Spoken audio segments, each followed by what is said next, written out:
Today with our mock draft Monday around Kenny G. No, not that Kenny G. Kenneth Grant. But either way, we need some cool, smooth, middle of the defensive line, getting pressure on the quarterback, stuffing the run, changing this defense. I really like the idea of Kenny G. Kenneth Grant after the Bears showed up at Michigan's Pro Day. I did have on Twitter as well where I showed my first mock draft after last year's draft, the week after where I did my way too early, as you call it, mock draft.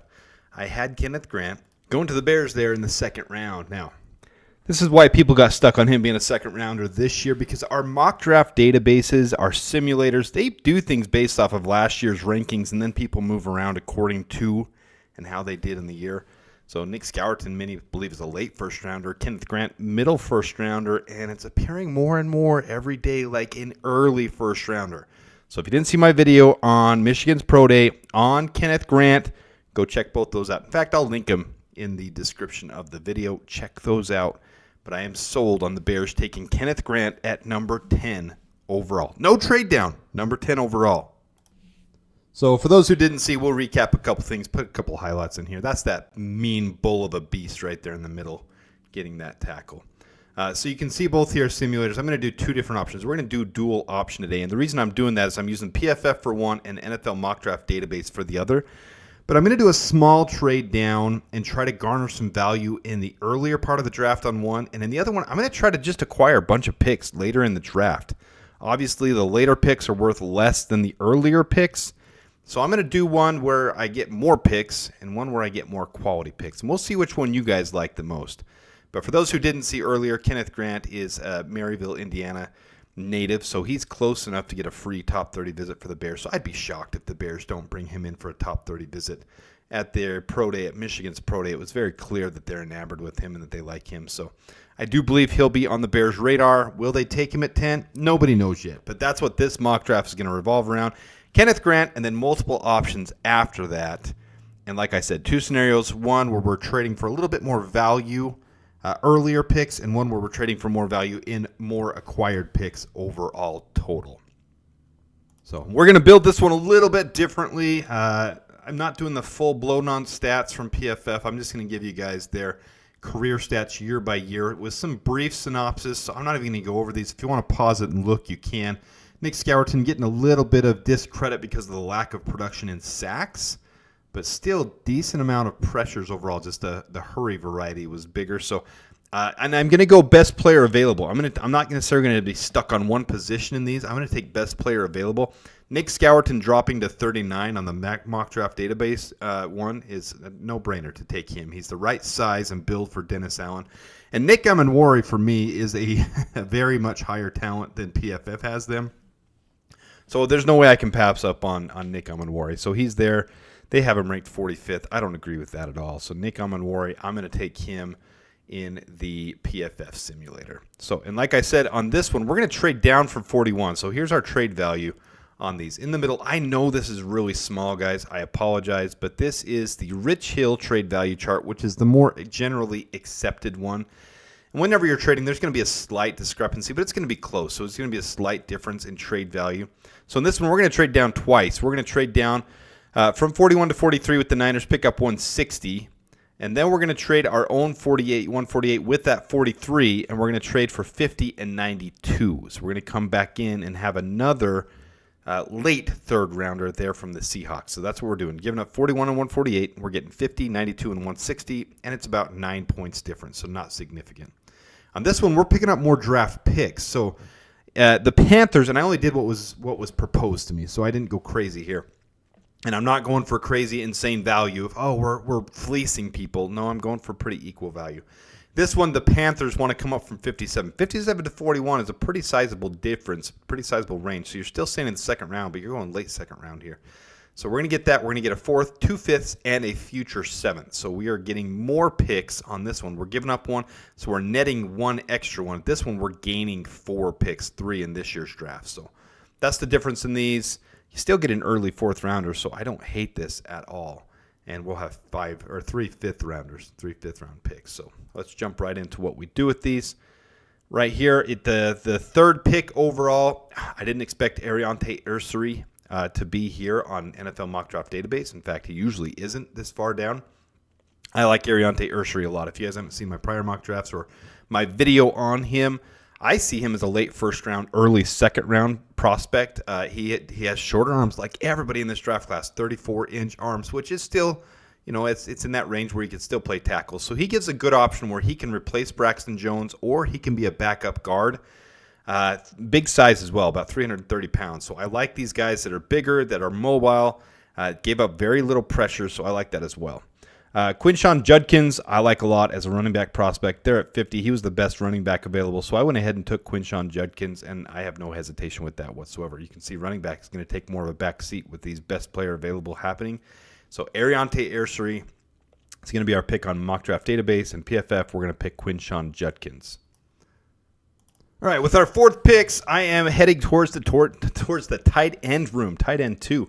Now, Harold Fannin Jr., he grades out significantly better this last year, but according to everyone, their biggest concern with him is the level of competition he played. He came from Bowling Green, so this level of competition thing clearly rears its head, but a 95.9 grade. He's not my favorite prospect. When you watch him on film, there's a lot to like about him, but I really like Mason Taylor a lot, and the Bears are interested in him too. They met with him at the Combine. Apparently, they have a top 30 visit scheduled with him, so I went with Mason Taylor on the left.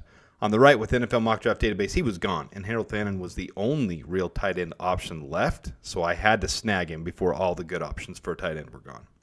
All right, with the fifth pick on each side in the late third round on the left side, because we're getting more value, Tate Ratledge fell to us at 92, and I'm not going to pass that up.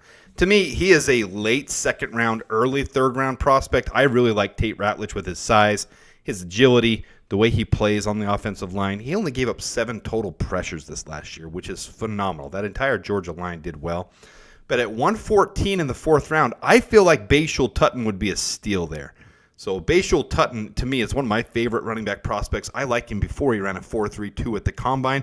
One of the biggest reasons, because I'm a big nerd. And those who didn't see this from my Twitter post or from the previous video where I talked about this breakaway yard percentage being a bigger indicator for college prospects going to the NFL, Bashul Tutton is 4th on this list. Breakaway yards is the amount of breakaways plus 15-yard runs that they have divided by the entire yards. So it's a bigger indicator because not all those lines are going to open up giant, Mack truck-sized holes in the NFL level. Caleb Johnson is one of my favorite prospects. I've been touting him like crazy. But I really like Bashul Tutton too. So if he's sitting there in the 4th round and the Bears haven't taken a running back yet, they better snag Bashul Tutton. I think that's a home run steal. Along with the 4.32 speed, he has great contact balance as well, and he still has a good center of gravity. I mean, he doesn't get knocked over easy, and he's lightning quick. So I think he's a steal for someone in the 4th round. And it's not just a one-hit wonder. He's had multiple years of being a good running back.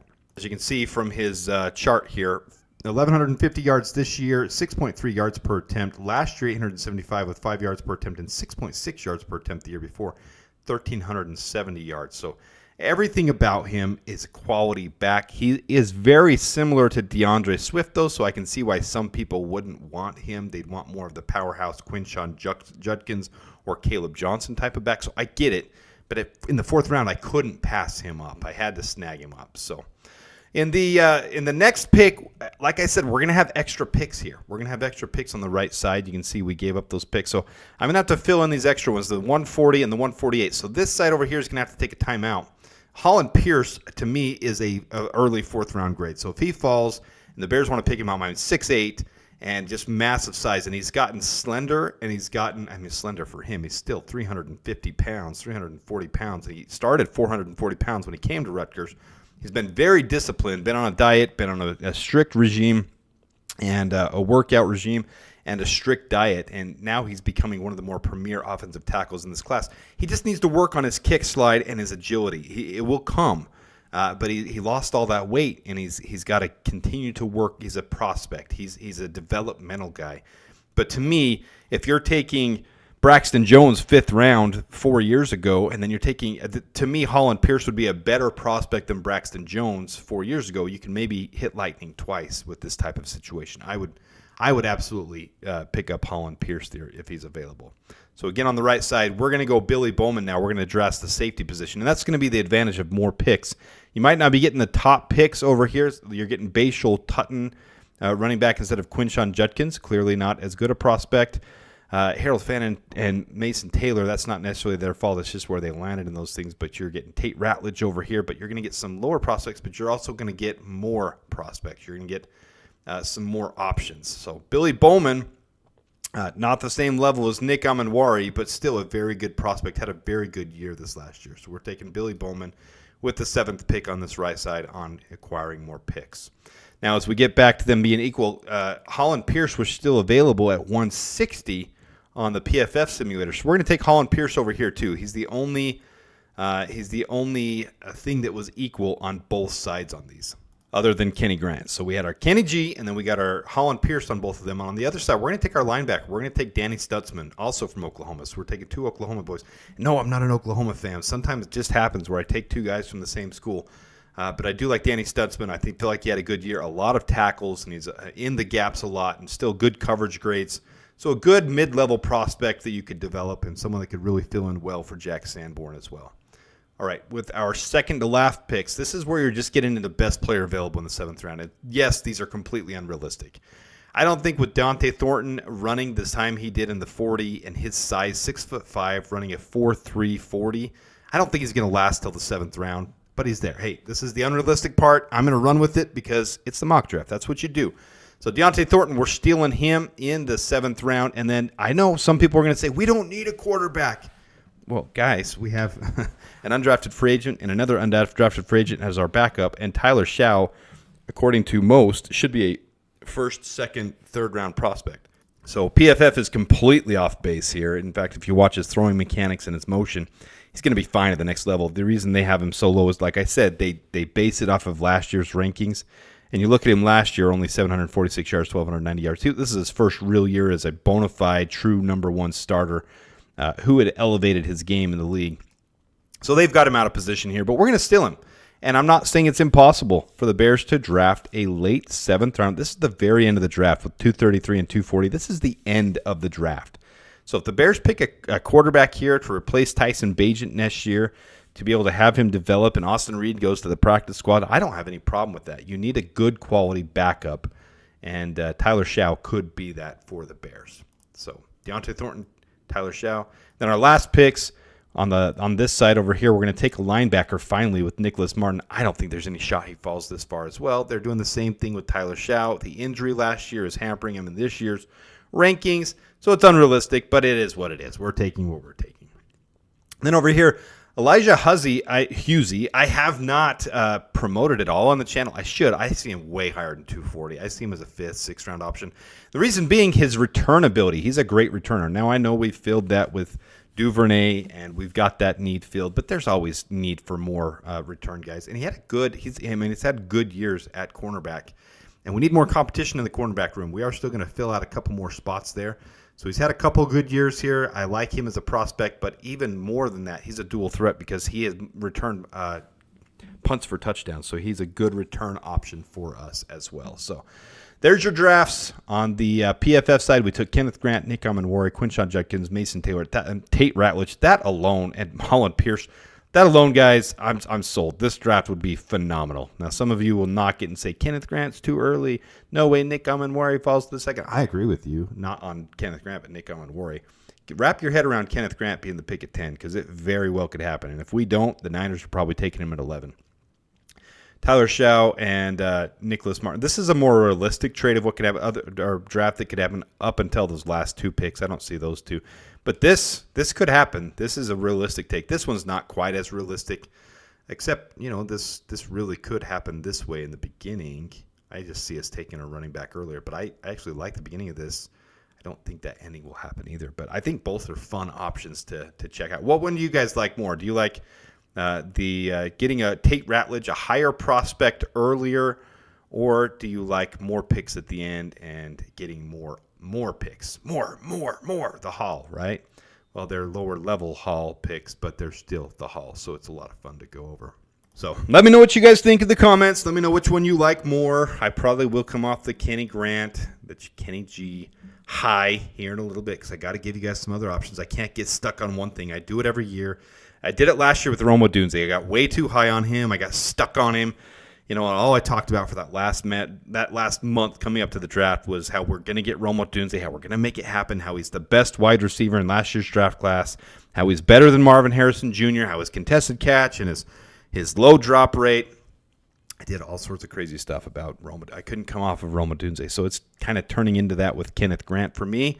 Hopefully it doesn't bother too many of you too much, but it is a good option for us. So we'll try to come off that, give some more options here in a little bit. We've still got a month till the draft, 1 month from, calendar-wise, 1 month from today, but 4 weeks and 3 days away, and we are at the NFL draft. Oh, baby. So with that, appreciate you guys tuning in. Till next time, Duh Bears, and bear down.